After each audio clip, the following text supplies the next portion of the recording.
Another lesson the McCain campaign is learning today: when you're running on a decades-long record, dramatically changing a staunchly held position that you had for all those decades doesn't go unnoticed. Amid the current economic meltdown, Senator McCain is calling for regulation in Washington and on Wall Street. Under my reforms, the American people will be protected by comprehensive regulations that will apply the rules and enforce them to the fullest. Sounds a little like what Barack Obama was saying back in March when he outlined a plan for revamping the regulatory system.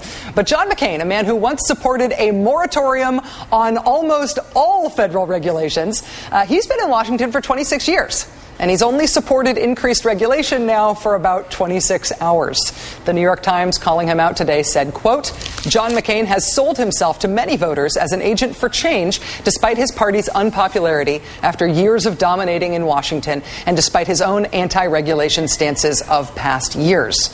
We would like to have welcomed a McCain campaign representative to address today's news, but our requests for top economic advisor Carly Fiorina, senior policy advisor Douglas Holtz-Eakin, or national co-chair Meg Whitman found them all unavailable. We do sincerely hope that they'd be able to join us another time soon.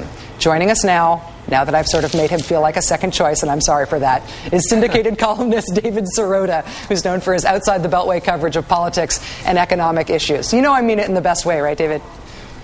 I do. I don't take it personally. All right. The New York Times says that John McCain seems to be, quote, scrambling to adjust his position on regulation to the current political climate. What has been John McCain's position on regulation, on regulating business, regulating the markets? Well, John McCain's own words, he says, I'm fundamentally a deregulator. That's a direct quote. And he says that I'm always for less regulation. This is a person who's a Reagan conservative, an ideological conservative who is against regulation. So for him to now run out there and say that he's suddenly the guy who's going to regulate the economy and regulate Wall Street is beyond absurd. And I think we have to look at his history. Let's remember that McCain's formative economic experience was in the last crisis, the S&L crisis, where he was one of the Keating Five. In that scandal, he was somebody who used his Senate position to effectively intervene and press regulators to not get involved and regulate that scandal. Well, is there a risk, as this economic debacle that we're involved in right now starts to resemble the S&L scandal, that the Keating Five issue is actually going to be on the table? Obama and Biden have stayed away from it thus far. Some outside groups have touched on it in a very minor way, but I think 99 out of 100 Americans would have no idea what the Keating Five was or what John McCain's role was in it.